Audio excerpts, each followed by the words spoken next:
This time on Sailing Intermission, we share some DIY and boat life.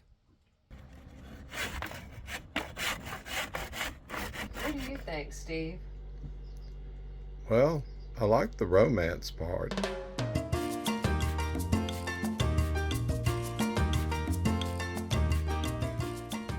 Hi, I'm Steve. And I'm Karen. And we are Sailing Intermission. We sold our house and quit our jobs. Couldn't sell the motorcycle. Started having fun, living on our Catalina 42. It was rocking and rolling. And then we decided we needed a bigger boat. So we bought a Mikado 56. Started to do some work on it. Home sweet home now. We've had some rough times and some great times so far. And we hope you join us and subscribe. We love sharing our adventure with y'all. We took a road trip to Savannah.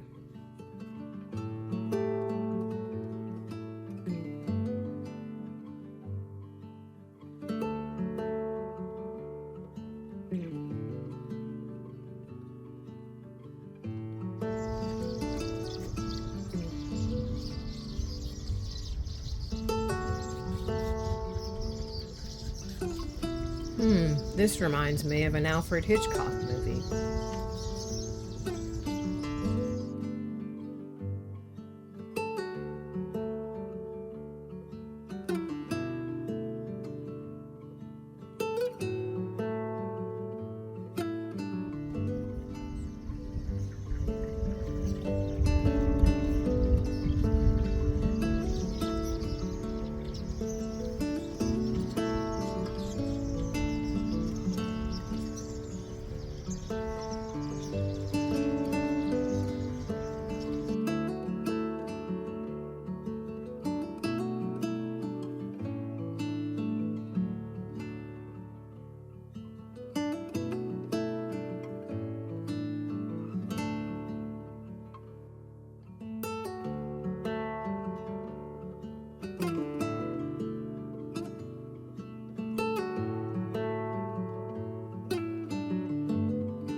We have a teak tow rail and part of it rotted out.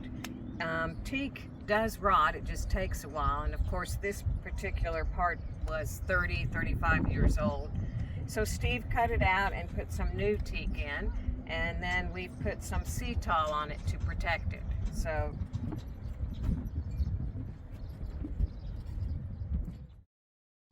It seems like everything has to be custom made. So this rotted teak tow rail, it was a specialized geometry on it that we don't really have. And so having to kind of custom make a piece that'll fit in there, be strong, blend in, and hopefully look nice.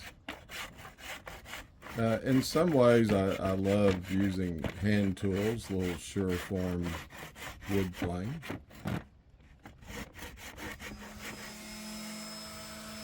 At the same time, an electric sander definitely helps.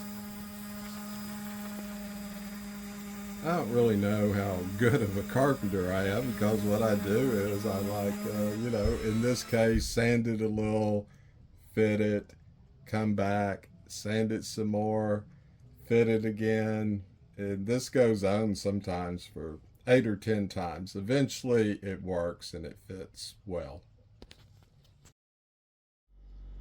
many people think that living on a boat is romantic, and sometimes it is, but we also do a lot of maintenance.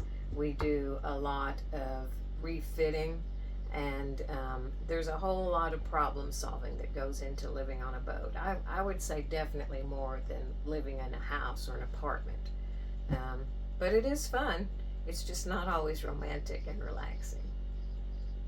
What do you think, Steve? Well, I like the romance part, especially where we're touching each other all over. Yeah, sailor. Right. Well, you've always told me I have a lot of semen in me. Yeah. Isabella has quite a bit of storage on her, but it's not always easy to get to. You know, in a home you have closets, you just open the door. Well, we have storage behind here, and this is my favorite. Storage under here. And we've actually marked these because they fit in only a certain way. You pull this out, and there you go. And then you can just dig through all this to find what you need. Steve and I have created an Excel spreadsheet. It's called inventory, and that helps us find things because we'll say where it is, and then we only have to dig in one spot. It's been a big help. Steve installed this faucet not too long ago, but our bilge pump kept going off. So we knew we had a leak somewhere and we had to track it down. And lo and behold, we found out that the elbow in the shower had actually split. And that's where our leak was. From the bowels of our cockpit, I'm going to get up on our deck.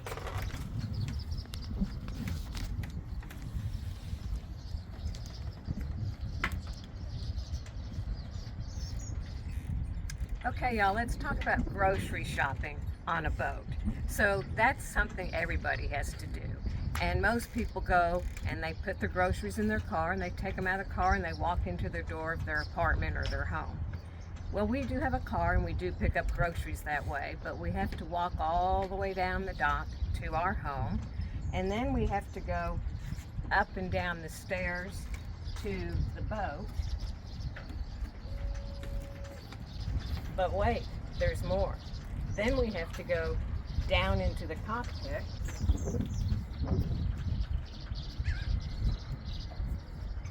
And then down the companionway stairs to the inside of the boat.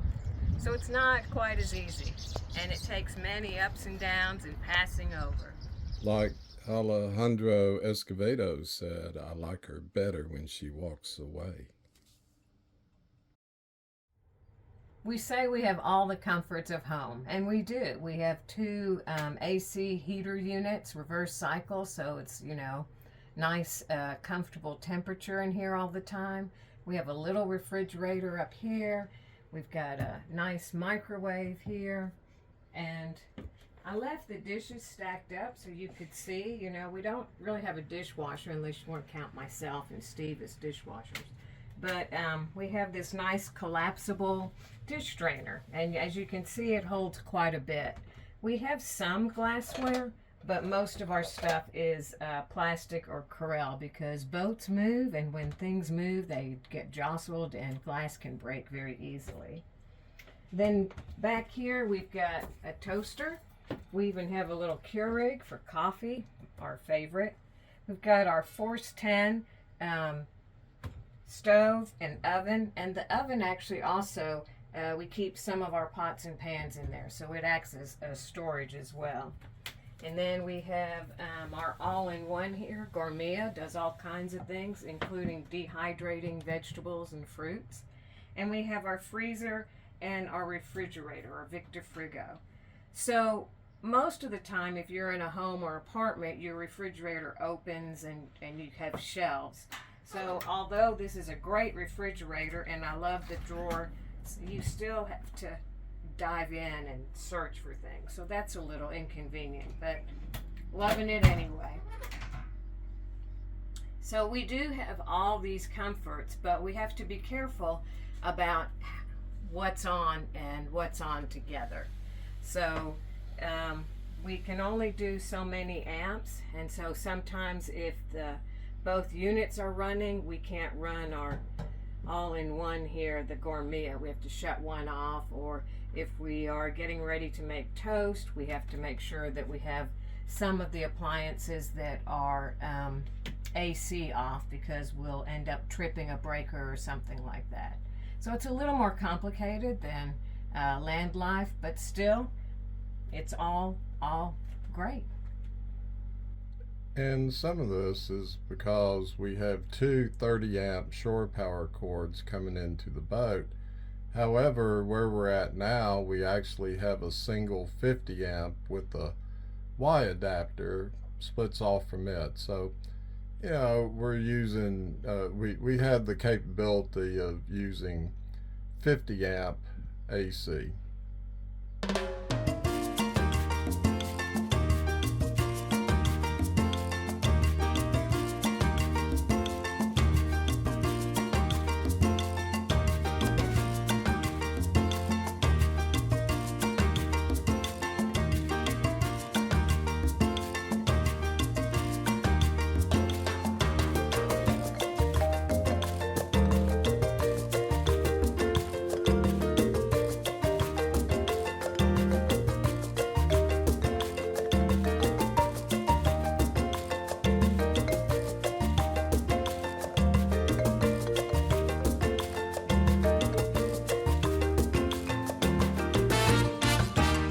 We went dancing, and kudos to Michelle and her great bubble machine.